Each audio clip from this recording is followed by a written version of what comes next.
வணக்கம் மக்களே, welcome to the ஃபென்டஸ் show. இன்னைக்கு ஷோவில் நம்ம பார்க்க போகிறது குட் வைஃப் அப்படின்ற தமிழ் வெப் சீரிஸோட ரிவ்யூ. இந்த சீரிஸ் பார்த்தீங்கன்னா ஜியோ ஹாட்ஸ்டார் ஓடிடி ஆப்பில் அவைலபிளாக இருக்குது. இந்த சீசன் 1ல் மொத்தமாக 6 எபிசோட்ஸ். ஒரு எபிசோடுமே ஆவரேஜாக ஒரு 30 to 40 மினிட்ஸ் டியூரேஷன். ஒரு சின்ன சைஸ் சீரிஸ் அப்படின்னே சொல்லுவேன்.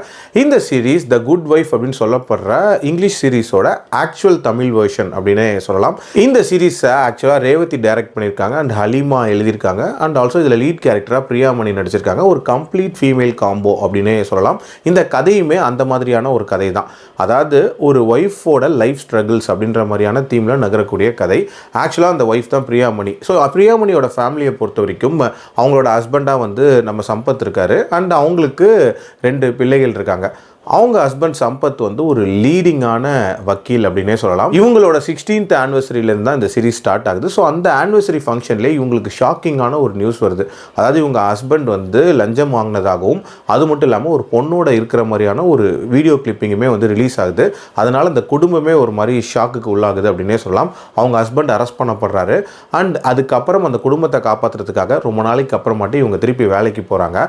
அதுவும் இவங்களோட எக்ஸ் பாய் ஃப்ரெண்டோட உதவியோட போகிறாங்க.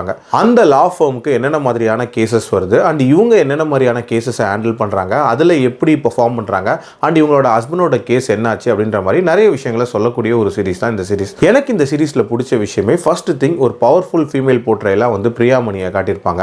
அதுலேயும் அவங்க லைஃப்பில் ஏகப்பட்ட சேலஞ்சஸ் இருக்கும். ப்ரொஃபஷனல் லைஃப்லையாக இருக்கட்டும், பர்சனல் லைஃப்லையாக இருக்கட்டும், ஏகப்பட்டது இருக்கும். பட் அதை அவங்க எப்படி நீட்டாக ஹேண்டில் பண்ணுறாங்க அப்படின்றத ரொம்ப சூப்பராகவே காட்டியிருப்பாங்க. இன்ஃபேக்ட் இந்த சீரிஸில் பார்த்தீங்கன்னா நிறைய எபிசோட்ஸில் டிஃப்ரெண்ட் கேசஸ் வரும். அந்த ஒரு கேஸையுமே இவங்க ஹேண்டில் பண்ணுற விதம் அப்படின்றது நீட்டாகவே இருக்கும். ஆல்சோ அந்த கேசஸ் எல்லாமே ஒரு மாதிரி காமனாக கனெக்டட் அப்படின்ற மாதிரி கொண்டு வந்திருப்பாங்க. அதுவுமே ரொம்ப நீட்டான ஒரு ஐடியா தான். எல்லாத்துக்கும் மேலே இவங்களோட பாஸ்ட் ரிலேஷன்ஷிப்னால ஏற்படக்கூடிய டயலமோ அதையுமே ரொம்ப நீட்டாக காட்டியிருப்பாங்க அப்படின்னே சொல்லலாம். ஸோ இந்த விஷயங்கள்லாம் ரொம்ப பெட்டராக இருந்தாலும் இந்த சீரீஸ் ஒரு பரபரப்பான கோர்ட்ரூம் ட்ராமாவா அப்படின்னு கேட்டிங்கன்னா நான் கண்டிப்பாக இல்லை அப்படின்னு தான் சொல்லுவேன். இன்ஃபேக்ட் இதில் நிறைய வெரைட்டிஸ் ஆஃப் கேசஸ் இருந்துச்சு.